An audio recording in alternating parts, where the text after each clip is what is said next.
Hi, I'm Kat, and today's video is going to be my April wrap-up. As you can see, probably, the light is a little all over the place today. It's raining outside, but sometimes the sun comes out, and because I film with natural lighting, it's a bit difficult, so I'm sorry if it bothers you. Hopefully it'll stay like this for the majority of the video, but I'm sorry in advance. My idea for this video is to do something a little bit different. My idea is to combine two videos that two different booktubers do. You probably follow them because they are some of the biggest creators in this platform. So one of them is Christine from polandbananasbooks, who does Stories I Ate This Month. So she pretty much talks about books and TV shows and movies, and I want to take a little bit of that. But because I do consume a lot of media, I don't want to bore you, especially with some things that I feel like they're not worth talking about. So I'm going to take a little bit of inspiration from Regan from Peruseproject and take a little bit of her video from her quarterly wrap-ups, where she pretty much divides her year in seasons, and she tells you all the books she read during that season, but she only talks further in detail about her favorites. So the idea is to combine those two ideas and give you all the things I've watched, all the things I've read during this month, but only talk in depth about my favorites. I have my tea, and I have my notebook here with all my notes. Yes, that's writing you see, and this is the list. So I'm ready. Let's start with movies. And this month, I've watched no movies at all, which is a shame, but hey, I didn't feel like it. There was, nothing was interesting me enough for me to watch it, so let's move right along to TV shows. This month, I've watched 3 TV shows.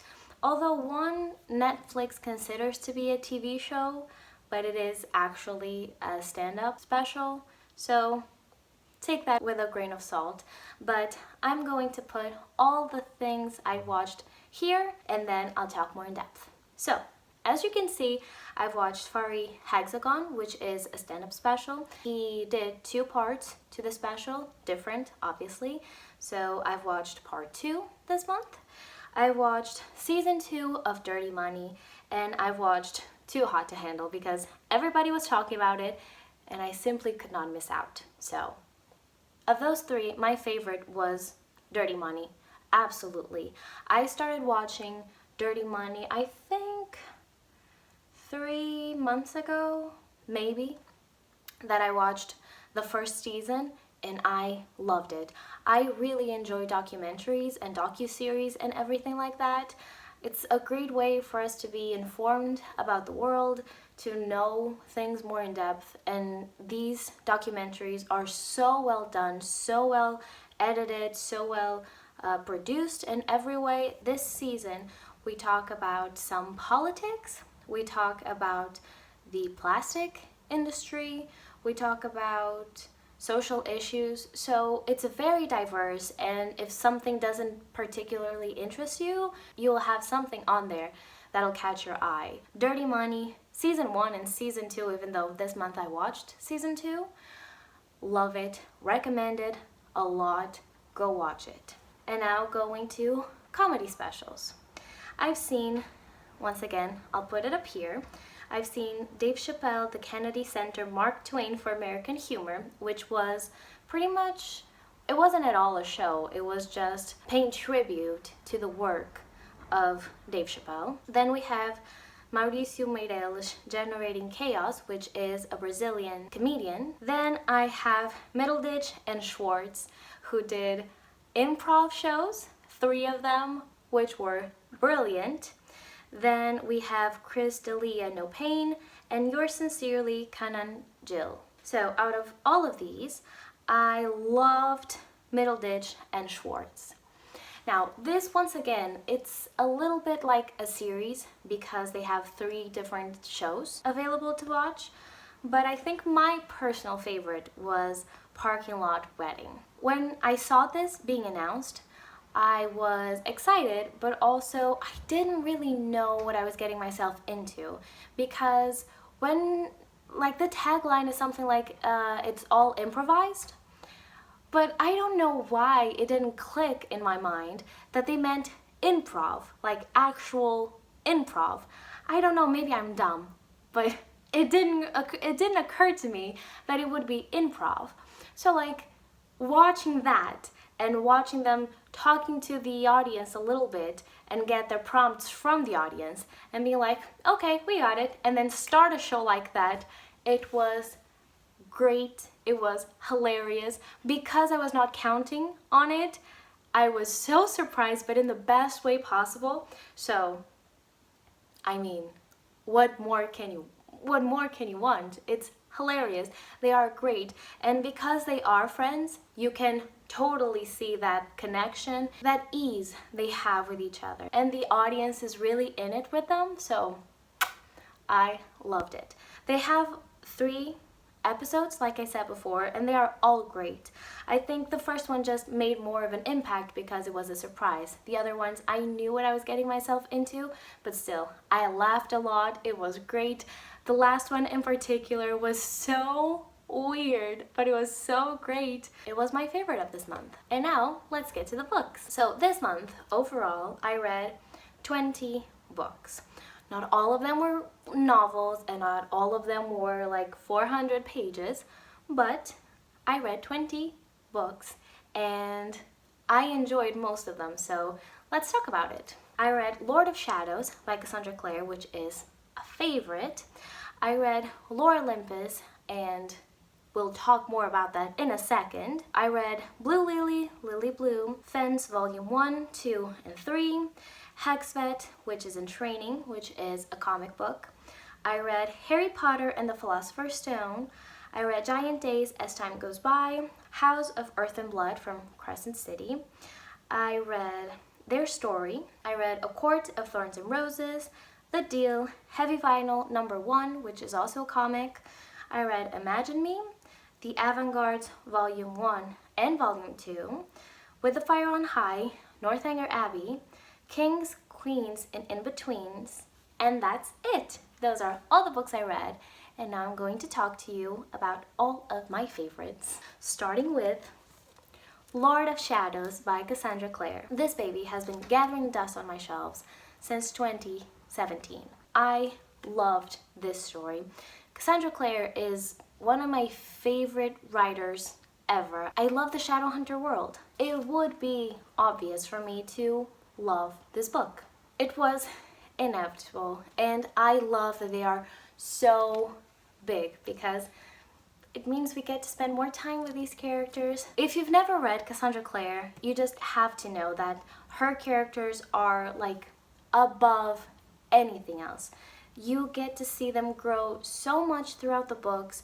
You get to explore their lives and their troubles, their thoughts, everything about them. And this book in particular, you see the characters, the main characters, go through so much, and oh my god, it's beautiful. I can't spoil it because it's the second book in a new series with so many other books behind it, so I can't talk too much about it, but know that I love it, and I loved it so much. I almost smacked myself in the face with it. My next favorite is Lore Olympus by Rachel Smith. I think that's how you say her name. Oh my god, Lore Olympus is my new love. You have no idea if you've read it, you know. If you haven't, do yourself a favor. I'll put the link below in the description. Oh my god, go check out Lore Olympus. Do yourself that favor. So if you don't know, Lore Olympus is a webcomic, and the premise of the story is a retelling of the Hades and Persephone, not legend, but story. The story of Hades and Persephone. I started reading this because Kitty Tastic mentioned it in one of her videos, and I am so glad I got this in my life and I discovered it because it was love at first sight. Everything about it. I love the characters. I love, as with everything, when I love something, I love it wholeheartedly and I love everything about it, if I love something like this. So I love the characters, I love the story, I love the way the illustrations are made. It's perfection. The author just announced on Instagram that the season finale will be, I think, by late June, if I'm not mistaken. I am so excited and so terrified to see where we're going to just pause this story. If ever it becomes a book that I can buy, I will buy it because I love it so much and I want to support the author, and I'm in love. Yes. Next up, we have House of Earth and Blood by Miss Sarah J. Maas, which was one of the most anticipated releases this year, especially because it's Sarah J. Maas, so it's a well-known author, and this is a new series. People were very excited, especially people who are into fantasy and into this author, which I am very much so. And I was so excited about getting this story and about reading this, and I'm glad to report that I loved it so much. Now, it may not seem like that, but if you know, and if you don't, I'm going to tell you, this book is 800 pages, and some people think it's not worth it. It is. It absolutely is. This story follows Bryce, who is half human, half fae in this universe where pretty much all magical creatures exist.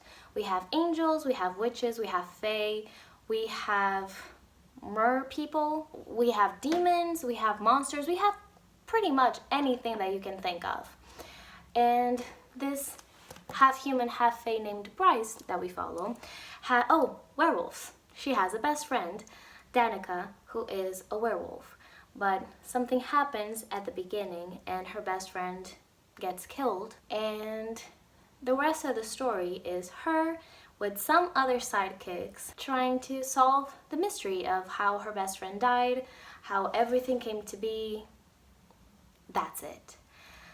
I loved it so much. The one thing I have to say about this is that I'm going to hold it down because it's very heavy. And I'm a hand talker, so I'm sorry. And of course now it's sunny, obviously. The clouds are parting for this magnificence. Sure. Because of everything that I've told you of the synopsis, this book follows a little bit of a mystery, thriller, police kind of novel.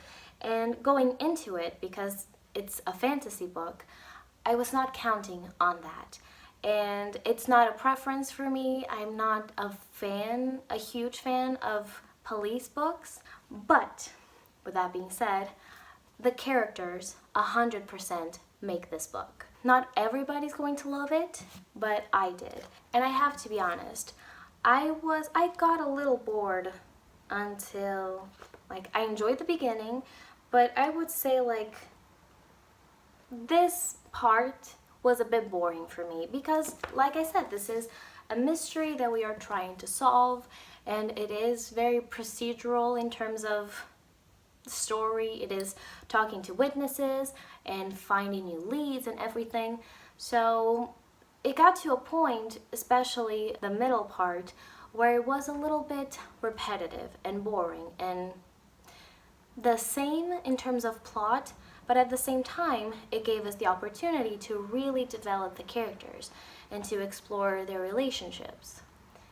And when we get to the final part, everything just clicked for me in a way that it made everything that came before make so much more sense and be necessary, because without 500 pages before, you don't get the same impact with this other many pages. So we built something before so we can have this impact and this resolution and all of this in the last third of the book. And you can't get one without the other. Another favorite that I reread this month, which is A Court of Thorns and Roses. I decided to reread this because I was reading House of Earth and Blood and I was like, oh, I really miss Rhysand. I really miss the Akatar world. I want to reread it. And that's exactly what I did. For those of you who don't know, possibly, I am so sorry, I am terrible at giving synopsis. I will work on that. But for those of you who don't know, A Court of Mist and Fury, A Court of Thorns and Roses is a Beauty and the Beast retelling. So we have a human who is Feyre, and she lives in the human world, and all her life she's been taught that she should be afraid of fae and of fairies and everything. And one day she kills one of them by mistake, and then she has to pay for that. Obviously, if you were wondering, I am planning to read A Court of Mist and Fury next. Not immediately, but in the near future. Especially because I saw live that Sarah J. Maas did because of the release of House of Earth and Blood, and she was talking about the 4th ACOTAR book, the Nesta book, and I was like, yes, please, I want it. So what perfect time to reread this and get everything fresh so I can be ready for the Nesta book. And now for my last favorite book, we have With a Fire on High by Elizabeth Acevedo. And this book, if you've seen my very first video, which was my Stay Home Reading Rush vlog, you already know all my thoughts and feelings about this book because that's when I read it. And I read this all in one day. I listened to the audiobook, which is narrated by the author, which, first of all, first recommendation right there. Like, if you can, listen to this audiobook. Elizabeth Acevedo is a great narrator. She's great with words, with writing them, with saying them. Oh my God, I love her so much. Now, about the story in particular, With a Fire on High is about Amani, who is a teen mom. She is in her last year of high school, and she has a 2-year-old, a baby girl. They live with her grandmother, and this is her story. How she deals with everything, how she has a love of cooking and she wants to be a chef, how she deals with the fact that she is no longer with her baby's father, but at the same time the father has and wants to be present in her baby's life, following her dreams. There is so much in this book, so much discussions to be had, so many life lessons. Imani is one of my new favorite characters of all time. It's so great to have strong female characters. Like we have Feyre, and we have Emma and Christina. But at the same time, those are fantasy settings. And obviously we take inspiration from them, and they are all strong people. But for some reason, this hits different because it is contemporary. And I mean, we're not all out there fighting fairies and demons. So these issues are mundane, are day-to-day, are everyday life. And the fact that Elizabeth Acevedo was able to portray this teenager who is very much growing still, but providing for her daughter and stepping up to all the responsibilities that she has in her life, that type of strength is just another level. And oh my God, I was so emotional reading this story. Amani is a Latina main character, so there's also obviously that side of representation. So overall, like, this book is perfect. Read it if you haven't. I love it. And that's it. That's our video for today. My tea is almost done. It's a bit cold now, so it's not as great. But I had a lot of fun talking about all the things of April. I hope you enjoyed it as well. Please tell me down below in the comments some of your favorites, because I would love to get to know you and talk to you about your favorites. And yeah, that's it for today. Bye!